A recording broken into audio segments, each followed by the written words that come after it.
BFM Business, Intégral Bourse, parcours de santé. Le parcours de santé d'Intégral Bourse, chaque jeudi après-midi à 15h30, avec en plateau François Berton, journaliste pour le site boursier de BFM Business, tradingsat.com. François, bonjour. Bonjour Grégoire. Vous allez nous parler de Genfit, qui a une actualité importante cette semaine. On en reparlera dans un instant avec vous. Et Alice Labou qui est avec nous également aujourd'hui sur ce plateau. Bonjour Alice. Bonjour Grégoire. Présidente de Trecento Asset Management. Vous gérez notamment un fonds santé chez Trecento et vous venez nous parler du secteur des maisons de retraite en Europe. Bon, secteur de croissance évidemment. Secteur à forte croissance. Méga trend évident. On peut dire que c'est assez évident, surtout sur un continent comme le nôtre, vieillissant, européen.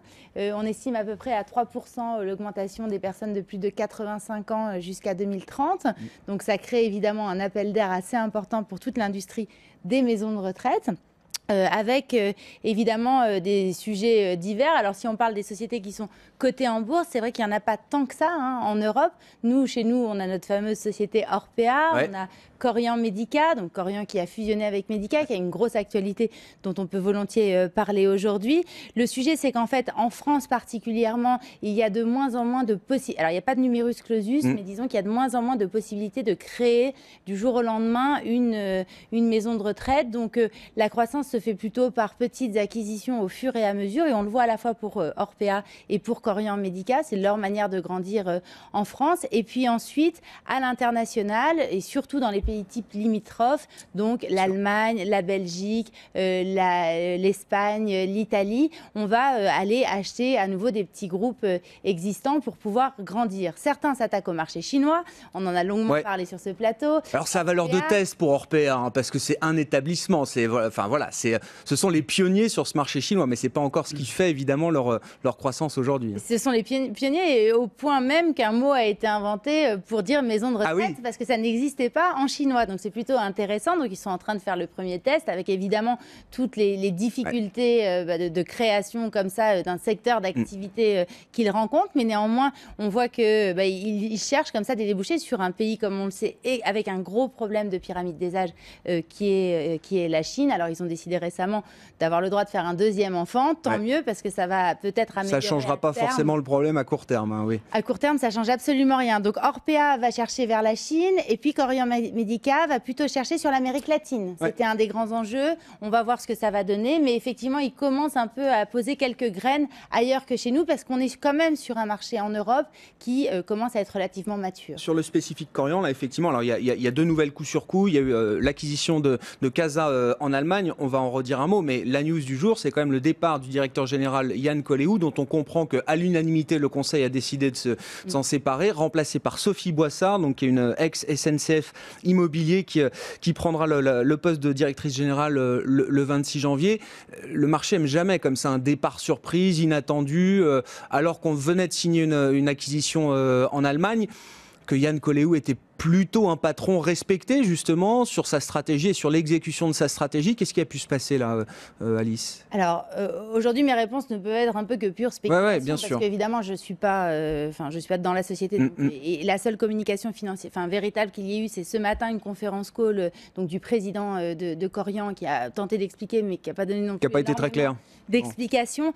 Donc l'ancien directeur général avait été recruté pour apporter un esprit un peu de société privée à Korian Medica, à Korian à l'époque, qui ensuite a racheté et a fusionné avec Medica, donc pour apporter cet esprit un peu financier privé. Et aujourd'hui, on a l'impression que c'est ce qu'on lui reproche, c'est-à-dire d'avoir fait coup sur coup pas mal d'acquisitions, d'avoir dégradé le ratio d'endettement de la société. Mais c'est vrai que Casarea, la société qui a été achetée en Allemagne, a peut-être été achetée un petit peu cher. On sait que c'est un dossier que de nombreux banquiers d'affaires étaient allés présenter à plusieurs reprises à Orpea. Orpea a refusé d'acheter, considérant que c'était trop cher. Néanmoins, on avait donné aussi une feuille de route à Yann Colléou, pardon. On lui avait donné une feuille de route qui était aussi de grandir par acquisition. Et donc, en fait, il était dans sa feuille de route, peut-être un peu cher, mais il semble qu'en plus, il y ait quelques difficultés relationnelles avec le conseil d'administration. C'est vrai que pour les financiers que nous sommes, c'est un petit peu dommage, parce qu'en fait, c'est quelqu'un en qui on avait confiance, qui avait quand même plutôt,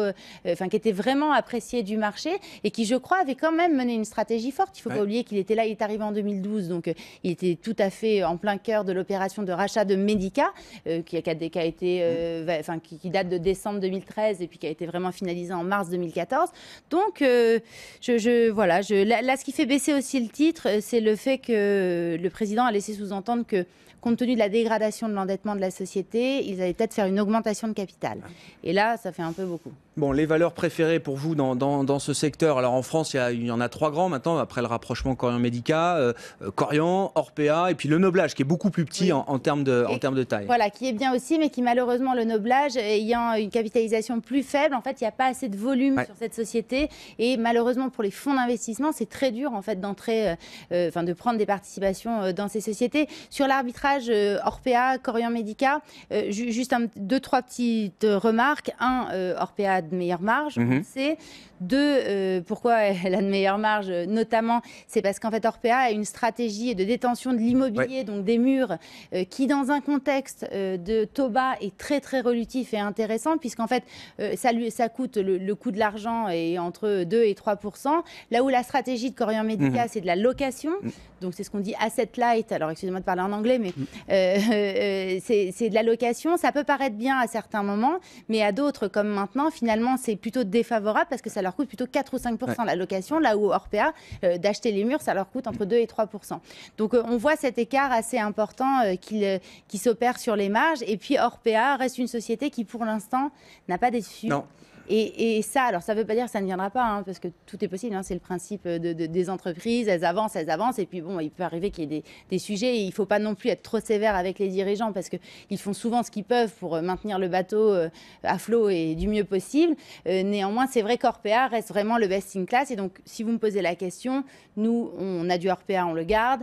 On a un tout petit peu de Corian-Medica, très peu. C'est pas sûr que vous le gardiez. C'est pas sûr qu'on le garde parce que je trouve que la stratégie est pas très claire. La femme. Là, ça brouille un petit peu effectivement les cartes. Là. Alors la femme qui arrive a l'air très bien. Oui. Est-ce que ce sera une nouvelle impulsion avec quelle feuille de route est-ce qu'elle vient? J'attends de voir la feuille de route. Voilà.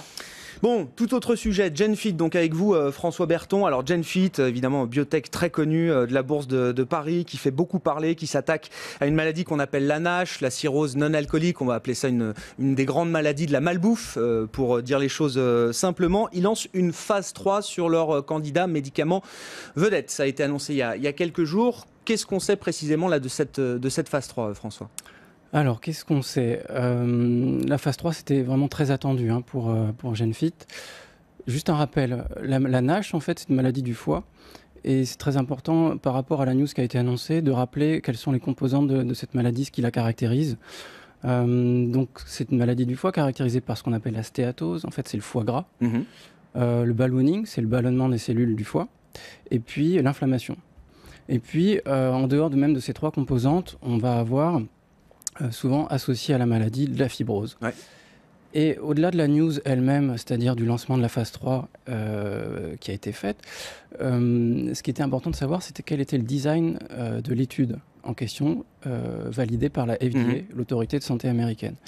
Et là, on a donc des informations, c'est-à-dire que la FDA a validé comme critère de réussite de l'étude de phase 3 ce qu'on appelle la résolution, c'est-à-dire la guérison de la NASH sans aggravation de la fibrose.